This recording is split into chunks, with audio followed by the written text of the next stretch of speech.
Yeah, most definitely. And Shun on something that can engage himself is, I think, the best quality of life for BLG to work off, because once you give someone like Shun and On and Yago the ability to kind of continue with their own tempo in that early game, then that is the best way that they're going to find those early game skirmishes, especially when Leave is on the Jinx. This is going to be one of the two champions that he's played so far in the LPL, where it's the Aphelios on the other hand. So Jinx, she needs to have a lot of attention being put on her in these team fights, because it's going to be a Nautilus. And obviously we know that Nautilus, you're looking for those early game roams, you're looking for those ultimates onto the carries, but not really kind of looking at your own ADC in these team fights, especially when you're dealing something like the Rakan and the Annie that do have that engaged potential with the flash available.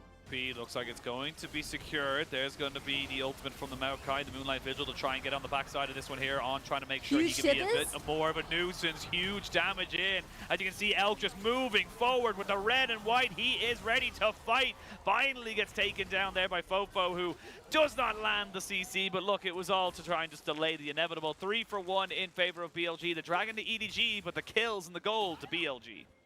And also Leave going to miss out on a wave or two in that bottom side. But it does seem like EDG being the ones to initiate this dragon fight, and On tanking the Maokai ultimate as well as Elk.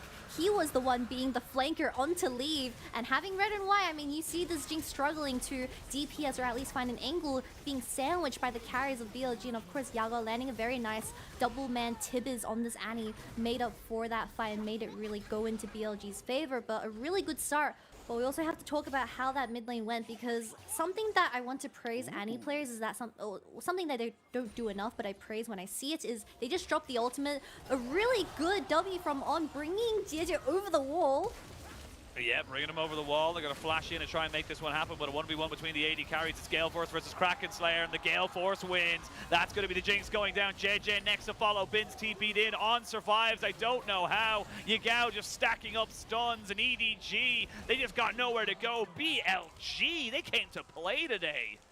Play only really happens because On, as we can see it here, gets himself over the wall. We're even going to see Elk's POV as he goes for a little bit of a 1v1, but I mean, those little differences are what going to get you such huge advantages in these games. Yeah, Leaf just got caught completely out of his own element with that Gale Force Gravitum out of Elk, but we'll have another look at this beautiful Rakan W that forces the flash out of EDG's jungler. And of course, Bin with that TP, picking up 2 kills from this fight is going to make Ala's time so much more hard in terms of the isolated matchup when it does come to the Gnar and Jax. And poor little Mako, being the only survivor of this skirmish, is also going to eventually fall, and that is 2-0 Jax that you have to deal with on the side lanes now. But this is going to be the next skirmish. EDG not looking to bow down just quite yet. So I was talking about, though, you got to have that breakneck speed, and no TP on Bin means that BLG are kind of maybe happy to let this one go. Shun and On are posturing, but I don't really think it's any kind of anything other than that. And I will say, Bin bringing out our first Triforce Jax of the split here in the LPL. Definitely looking to try and abuse that on 13-11 when we do change over to it, but being an early adopter for the moment. And honestly, I absolutely love it, because you can see just how aggressive he's being and how much he's gaining from it as well. He's absolutely, again, similar to the time we saw it in the playoffs of spring, just kind of having much more impact than Alpha.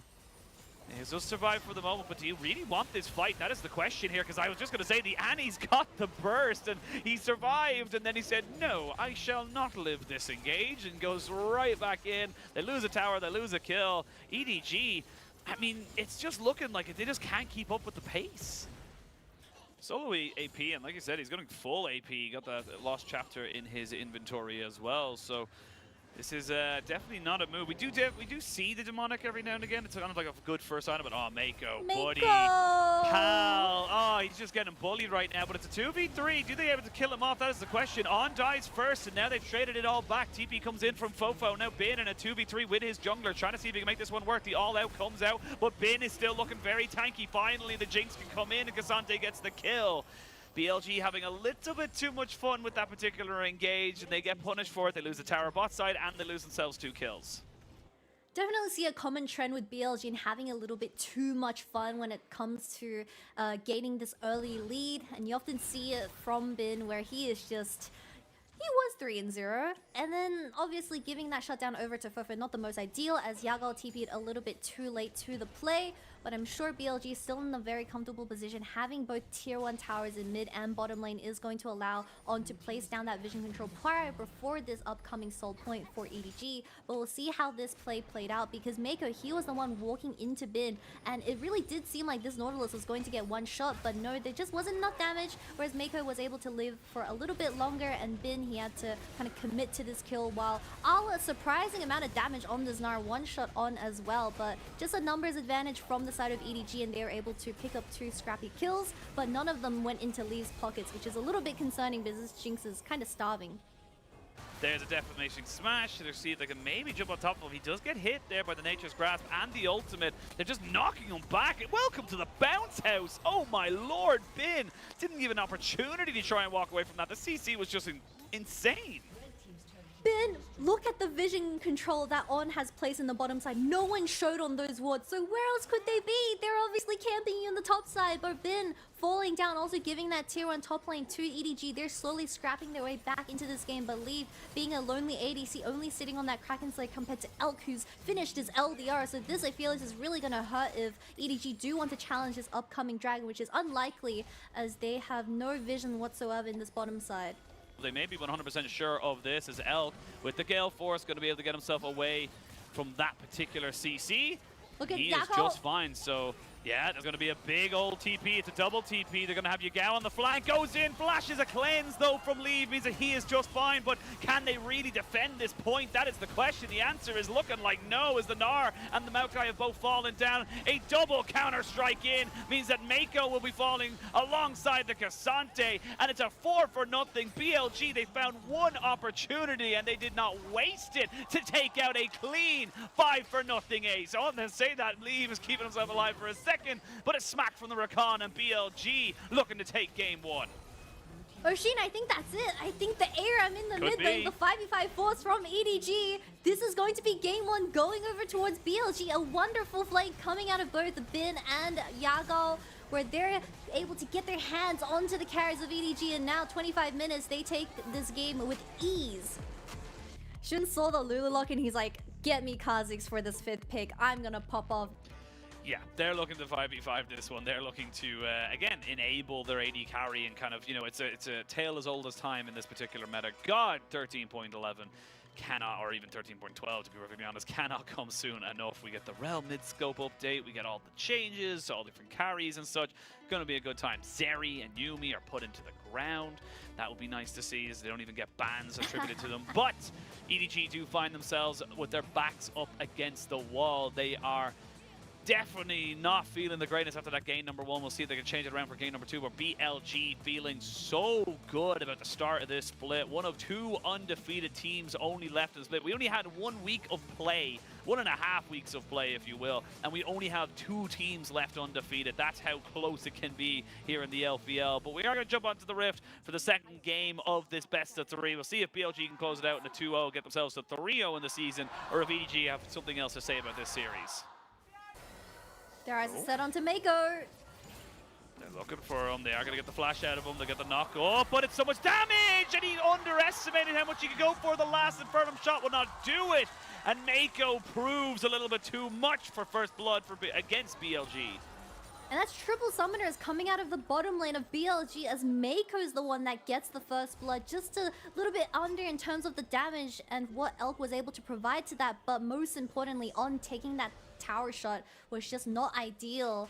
But BLG dropping the ball very early on shouldn't be too much of a problem, because it is just gold going into a Lulu who is going to work towards that Ardent Sensor. But we see this fight getting engaged by BLG, catching Mako off guard as they realize that Leaf just wasn't here. He reset, but this tower shot was so unfortunate. Bit of a misplay from On as well. Just 1 pixel too far in and he ended up dead. Something really interesting is that Mako got first blood, and now he's working towards that Ardent Sensor for that first item. I have to shut up for that. Oh! Loads of damage coming out here from Sean. He will get caught out though by the charm, which means he falls down and he is dead. No flash on Yagao to try and take this one back, as this Mako Lulu doing so much, and that is Mako with 2 kills on the board. And he might have even looked for a third onto On. BLG just taking fights that they shouldn't be doing. But we see On being the first one getting engaged on by JJ here, where BLG, they thought they had everyone around. Yago flashes over and commits to this, but the Jinx ultimate also makes up for that lack of damage, which surprises BLG off guard. Yeah, it really, really does. And now we're going to see Yagao getting jumped on here. He's not really got many places to go. The charm is decent. JJ picks up the kill. EDG much more comfortable in this early game comparatively to the last, and they are 4-1 to the good. Oh, as I say that, flash over. Time, red and white to green and white. Mako, you thought a little bit too confident. That's a shutdown over to the Aphelios. Good decisive work here from the BLG bot lane. Mako knew that Shun wasn't anywhere near, so he was more than confident walking up and egoing on with that ward placed towards their jungle, but he did not expect Elk to be flashing over the wall and calling Mako's bluff, so that is going to be a kill going into this Aphelios' hand. Bit of a breather for them, but no, these major objectives are still up and available for both sides. As we get a replay of what happened, it is Mako just defending off this pink ward, and he thought he could just walk up to this as Elk was wrapping it around the wall, but no, Mako did not expect Elk to have such an aggressive flash in the end. We've managed to pick up 2, potentially 3 plates in this top side, as we do see Shun dropping that Rift Herald for Elk alone in the bottom lane. So he is going to get 2 plates, 1 plate only, as JJ is hovering as a response. He's alone in this bottom lane right now. He should be careful. Yeah, he's dead. I mean, Elk. It's moments like that that really just kind of think, you know, you kind of have to really think about what you're trying to achieve in that moment there. Elk really not coming out on top of that trade, and can just ulti right in top of it. There's going to be a TP in. They're going to try and see if they can maybe get on out, but he was locked in and loaded. Flash in from Hala as he looks to try and jump onto Elk. We'll get this knockdown down and force an immediate flash for Fofo as Fofo was engaging. Really late TP coming out here from Yagao. I don't think he's going to be able to get anything from this whatsoever. And BLG just kind of sitting on their hands a little bit, not expecting EDG to be so aggressive, and they get punished. And they changed up the draft just a little bit. They said, all right, we won't lock in a solo laner this time. We'll lock in a jungler in terms of the first pick for the side of EDG, and it is working out wonders. 3-1-1 here for JJ, and you can see Ala just kind of immediately TPing down and just kind of saying, yeah, I can go for this. Yeah, and Elk was holding on to that flash, but Ala getting that flash Q onto this Aphelios was absolutely nuts. I was honestly expecting Shun to tank the charm for Elk here, but I guess every man for themselves, as the TP from Yago was extremely late. I honestly think he should have TP'd towards that tier 1 tower, but it was already the play done and dusted. You can see him scratching his head. I am too, my dude, because I don't understand what you're trying to gain from that play. The only reason why BLG is able to find so many successful kind of skirmishes is because On is just placing these wards down without a care in the world. But when you're at a CS deficit, a gold deficit for this game state, you're not allowed to be making these plays. I mean, he does get a ward down at the very end, but doesn't even go over the wall, and that's a kill into Leaves' pockets. But On playing a little bit disrespectfully, not playing alongside Shun, and the win condition, which is going to be about those major 5v5s where you do need someone behind you because you're a very squishy Rakan, and JJ has his eyes locked onto you every single fight. BLG looking desperate, but EDG utilizing that mobility all the way and just like kind of utilizing the amount of time that Ala was able to buy and shutting down Shun, who was the scrambler left behind by BLG, and now the Baron and the Dragon is going to be spawning in a mere matter of seconds.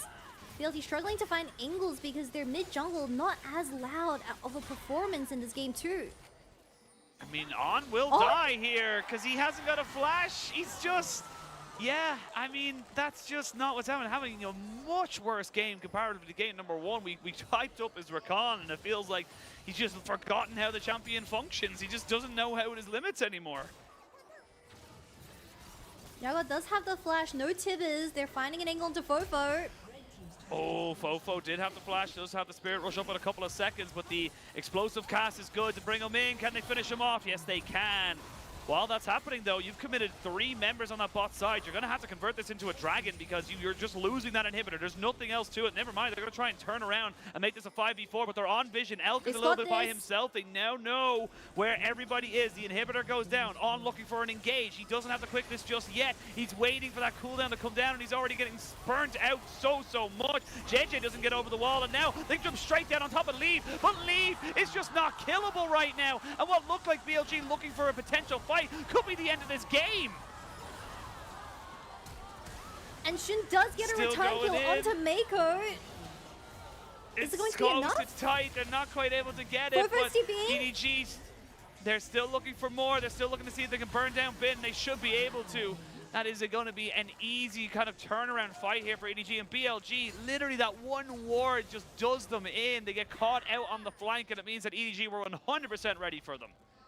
Yeah, and my eyes were just focused onto Elk throughout that teamfight with the red and white available as well. But that ward spotting out BLG's flank onto the carriers of EDG really worked wonders. As I mean, he was already so low in terms of HP, but the Sensational got thrown onto Elk's face. The Vi is also targeting the Ophelia throughout the entire fight with the peel of the Sensational as well. So Leave is in a very good position. So I think this was a very good fight for EDG to take. But of course, the sidestep coming out of this Jinx as well, but Shun flashing in and kind of finishing the bottom lane of EDG was the rare hope of light of hope for BLG to stay in this game. But I still think a massive win for EDG as they were able to get this mid lane inhibitor and now work towards this Baron vision where they can also threaten the idea of it and dance around that vision. Yeah, able to dance around it. Speaking of dancing around vision, Shun has been spotted out on some as they look to try and kind of push for this one here. Still a 5,000 gold lead here for EDG. They got the dragon off that as well. I feel like if BLG had just kind of burst down that dragon, then maybe look for a fight or something like that. I don't know. There's so many if, buts, and maybes when it comes to this game. Definitely not looking as clean here for BLG. But look, we've seen this from them before. They dropped an uncharacteristic, or probably very characteristic game to RA earlier on. And now we can see... Oh my lord! On just about gets out, and On's only getting his Shurelya's Revelry now. That shows you how far behind he is to Mako. Mako has an Ardent Sensor and the Shurelya's compared to just the Shurelya's here for On. On is basically just not really kind of, you know, on the same level as in terms of supporting as this Lulu is. I think BLG, their best hope right now is forcing a 5v5 and just praying that they out-macro the enemy team. But Allah, he's ulting. He's ulting, doesn't hit onto Elk, and will take a tiny bit of damage on the way back from that particular play. Ooh, JJ forcing a flash out there from Elk, and going to turn his attention immediately there. They're going to jump onto the Jinx and try and burst her down. Oh, the ultimate thrown, and Leave is dead. That means your consistent DPS is no longer available in this fight, and Elk can go forward knowing that he will not be touched. Is a good charm to stop Bin from moving forward and trying to stop Allah, who's just tanking so much, but there is only so much you can tank. He will flash away. He has a blast cone as well, but they find the AD carry, and what was that, Allah? You just so lucky that the rest of the team have backed away because they've now left Elk on his own. He's a little bit isolated here. Charm goes forward. They don't quite catch him out. The rest of BLG moving forward on top of Mako and Allah. It's not really a combination you're going to be able to take lightly, and ends up being a 1-for-1 Shun for Leave. Such a long fight, but BLG, they still have options. And that's exactly what BLG needed to come back into the game. Let EDG make those mistakes, commit the ultimates onto Shun, who had the Edge of Night. I believe he tanked both the Ahri and Vile for the start of this game, as we see the initial engage from Allah dodged by Elk, and of course, Elk also burning the flash very preemptively as he just avoided every single engage angle from the side of EDG. But with so many abilities committed to this Kha'Zix, no one was really threatening Elk in this fight, and it instantly killed Jinx with that Gravitum gun as well. So, I mean, a really well fought out fight for BLG, and they can regain some vision here. They can indeed. We're going for another fight. They're going to jump straight in on top of Yagao. He is dead. Allah coming in now with the Scion drifting off to the side. Elk able to kind of dodge him out for the moment, but the Kha'Zix Shun is dead. Resets for Fofo as he looks for a little bit more. The Zap going to land onto the Raptors and therefore not slow anybody down. On is probably the next target. Good Gale Force from Elk. keep himself away from the oncoming vibe. But I mean, it's just proving too much here for BLG. EDG just have them in so many angles, and they just can't get the damage down. They can't get their carries to safety. Bin will flash. He'll get charmed though. Explosive Cast gets eaten by the Banshee's Veil, and Bin is only going to be falling as quickly as he possibly can. 3 for nothing. Elk trying to make something happen in this mid lane. Has got a shielding, green and white to try and maybe make a fight happen, but I mean, he's just waiting for that LDR. He needs something that can burn down through Allah. Bin was desperately trying to fight a flank angle, but BLG, they want to contest this Baron. They want to flip it. Yago does have the flash tippers available. Shun is slowly making their way here, but EDG not going to flip it just quite yet. Yep. They have to respect it. Shun was coming out. These death timers not as long as they probably hoped them to be, and now we're in a weird situation. Good in there from On, and Mako is dead. They're going to try and burst down the rest of this team, but the Super Mega Death Rocket is good enough to try and tickle down these health bars. BLG are keeping this game chaotic, and honestly, in the weird sense, they're kind of coming out on top. They're rushing Baron. Bin is TPing to the Baron, and they're just going to flip it. They're going to flip it. Ala and Fofo both have TP. They're going to try and maybe get on top of this one here. The double TP on the backside of this fight. They now know that there's so much damage there on the Shun. They can't let him die. If he dies, it's all over. He gets killed to the Baron. They have to either back away or finish it. That is your call right now. Ala goes in. It's a 100% flip. Who can get the damage down at the right time? It's going to be Ala. Sion gets in, gets the Baron, and EDG clean it all up. BLG just not looking on form in this one. They try to keep it scrappy, and they've been punished by a much more composed EDG. And that was the final Hail Mary coming out of EDG, but unfortunately Shun getting picked up early by Fofo on this Ahri, taking too much damage from the initial engage as they were fighting without a smite in the very end. Like you said, Alice secures the Baron, but it does seem like the series going to a 1-1. It's going all three. Not really a lot that a full tank Gragas and a Kha'Zix can do, unfortunately, against the tanks. So we're going to be going to third game. BLG having a dominant game number 1. EDG having just as dominant game number 2. And that is a fantastic win coming out here from EDG. Much more like him to see them kind of, bouncing back even after such a tough loss. That plays Yuumi without Zeri. Of course it's him. He's that guy. If you get caught out, you go a little too far forward and you don't find your man, the amount of re-engage and just kind of burst damage available for BLG is kind of something. Both these teams are going to be throwing themselves and everything else they have at each other just to try and get the fights to start off. They pop down an exhaust. Cleanse does come out. The Gravitum is going to be good, and they're going to have to force a flash and a heal. On's coming in off the backside, and that's Rakan getting the first blood. BLG smell blood in the water, and they take themselves the first kill. Yeah, you don't have the paranoia here for JJ, so not quite sure. They've checked a little bit, but then they're going to try and burst on top of him here. They're going to slow him down. Elk is the target, but a great Gravitum means they can't really go for the cleanse. Won't really do a hell of a lot. Now Leaves caught with his pants down around his ankles. He gets tripped up by his own trousers, and that is going to be an easy turnaround kill for BLG. And this Neela is just not looking practiced. It's not looking that good right now for Leave. There was a time where no one really... right now. Stop it. I'm exposing everybody. I do it too. But I remember for a while there was it was like Lifeform Disintegration Ray was one that for Vel'Koz, and no one really could remember how to say it properly. I would say that. We're going to see them kind of jumping in right on top of Fofo. No, you got duped. That wasn't the clone. The clone was the one getting away, and they committed, get themselves the kill, get themselves the Reptile in the bot side, and all the gold goes over to BLG.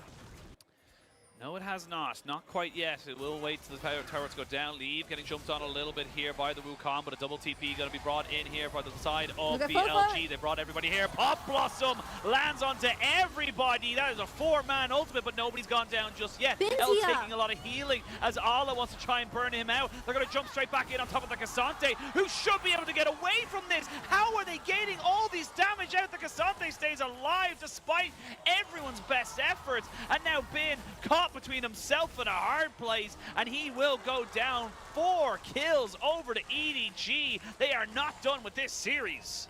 For the side of EDG, as we see how this fight kind of initiated as the lights were turned off, so Bin wasn't able to TP at this exact moment, so he had to wait for the entire time. And then we have Fofo landing a really nice ultimate onto the carries, while Bin TPing very late. I mean, just Ala on this Cassante was also a very big nuisance for the backside of BLG to handle, and fighting in this choke, Nico was insane.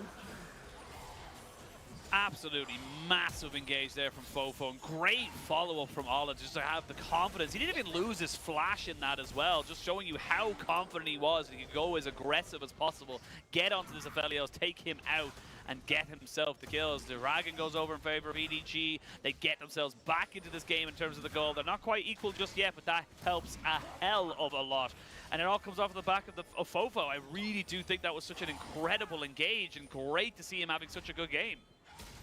That Doinby's wife knows how to play, but I need to stop that.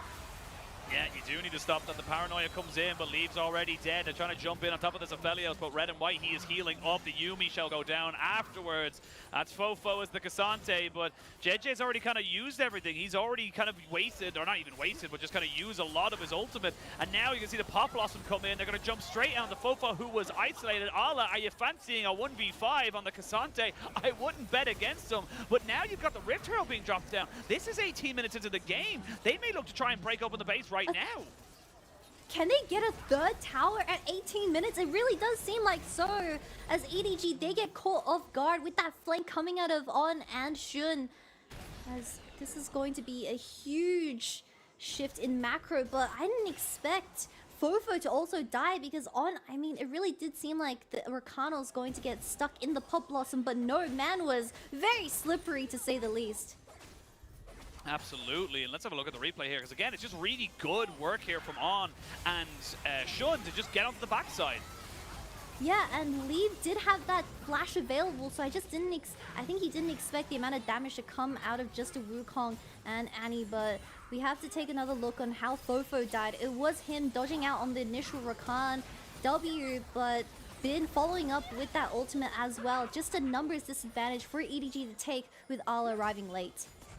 Oh, another TP coming in. That's going to be Yagao on the backside. Going to jump onto Bin just to stun him down. Drops the Timbers for the extra bit of damage. The paranoia to see if they could maybe get rid of some of that vision. But a double kill coming in for Shun on this Wukong. You just cannot give over a Wukong and Annie. It is too damn powerful. And Baron's not spawning for 30 seconds. And the funny thing is normally that would be an immediate turn to the big purple worm, but they can't do it right now. Bit of an awkward situation to be BLG, as you do have two people dead on the side of EDG, but 5 seconds till Dragon spawns. You do have the Neela and Yuumi look at back that TP again, ward. but don't have any summoners. TP from the Malphite could be absolutely massive. He's going to reset just before anything else can really happen. They're going to clear out all this dark vision. JJ is still off to the side. He hasn't committed to anything just yet. TP coming in from Bin, as he has finished up his Iceborne Gauntlet. We are going to see already On taking a lot of damage, and they're going to jump straight onto the Nocturne. JJ just cannot do it. They throw everything on top of Elf, but it does mean that they now have nothing to try and throw back at the rest of the team, because you've used everything to kill this Aphelios. But don't forget, the Cassante is huge. With a cat on his back, will he have enough to keep himself alive? No!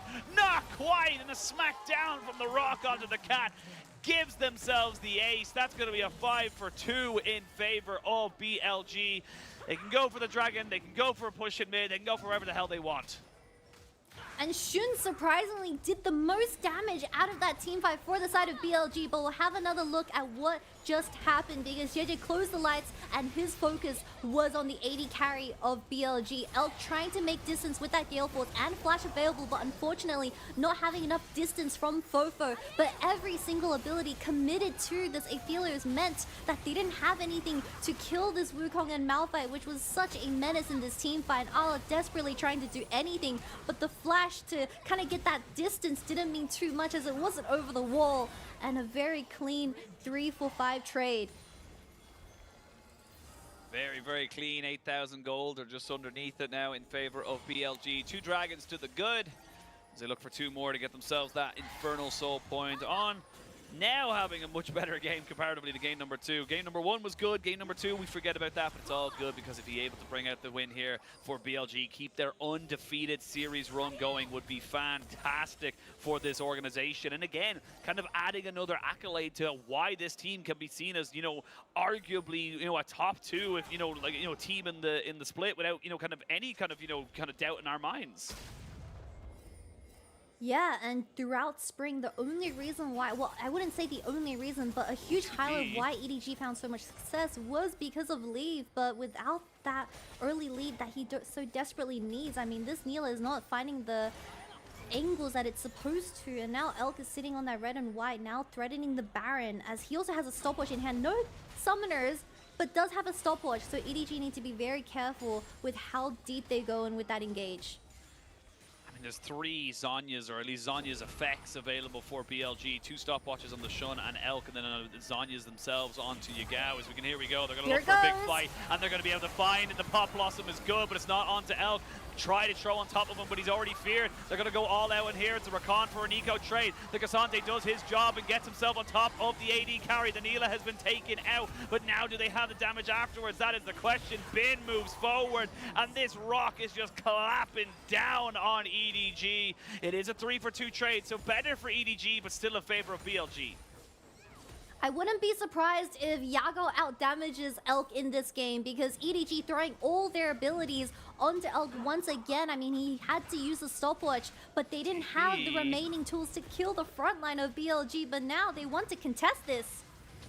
I mean, it's got to come down to Allah. Can he do much about this one here? It's not a fast Baron, so he knows he's got plenty of time. With the cat on his back, does he have enough to kind of go for this one? Yagao is potentially the target as Bin now moves forward. The Baron down to 2,000 HP. It's going to be secured. And they're going to be able to get it onto every single member of BLG. So BLG still get their objective. I like the idea from Allah to try and maybe make something work, but the combination's just not quite there. As you see, Fofo cosplaying as a minion, trying to catch someone off guard, but all the abilities went onto Bin for the Malphite. But we see JJ having his hands onto Elk this entire team fight. And I thought it was a winning fight for EDG. On got instantly melted, as we had a lot of healing coming out of the Yuumi and Neela. But no, you have no damage whatsoever to finish off the front line of BLG. And that is very apparent that they are the problem in these team fights that are unkillable pretty much. Absolutely, and I love that you brought that up as well, because they got the damage down onto Elk. Elk was caught out. Everyone was kind of stopped from being helping him out with the Pop Blossom, because it caught set a zone between the rest of BLG and their AD carry, but it just wasn't enough. 7-1 and 9 is Shun on this Wukong, and this is something that we've kind of seen since MSI, is that it used to be like, oh, the jungler got the kills, it's not that big of a deal, or it's not that great as such, but we are seeing it more and more that it's becoming a bit of a problem, and now they're going to jump straight in on top of the Neela. 1 and 7 for leave on this champion. Is it a counter to the Aphelios? The answer is no, definitively not, and that is 3 quick kills. They're going to TP down towards this bot side. As cool as a cucumber, Bin turns the tide of this fight, this game, and possibly even this series. Look, JJ popped his ultimate for that final fight, but as a response, 3 members of EDG were asleep and they couldn't see anything, as they got instantly one-shot by Yago and Bin, but still a very convincing game 3 as they look to end the game. It's 5v2 and you're a Nocturne and a little kitty and getting thrown into the river. BLG will maintain their undefeated series wins as they pad their AD carries stats just a little bit more. There's going to be another ace, and there is another series win for BLG. From the moment of how level 1 went for the side of EDG, I am not surprised whatsoever that Elk had a wonderful game when it came to the laning phase, and this Neela just not meeting expectations, or at least whatever EDG was cooking for this final game, where I think they should seriously reconsider this. But BLG, coming out of this week, now 3-0, remain defeatless.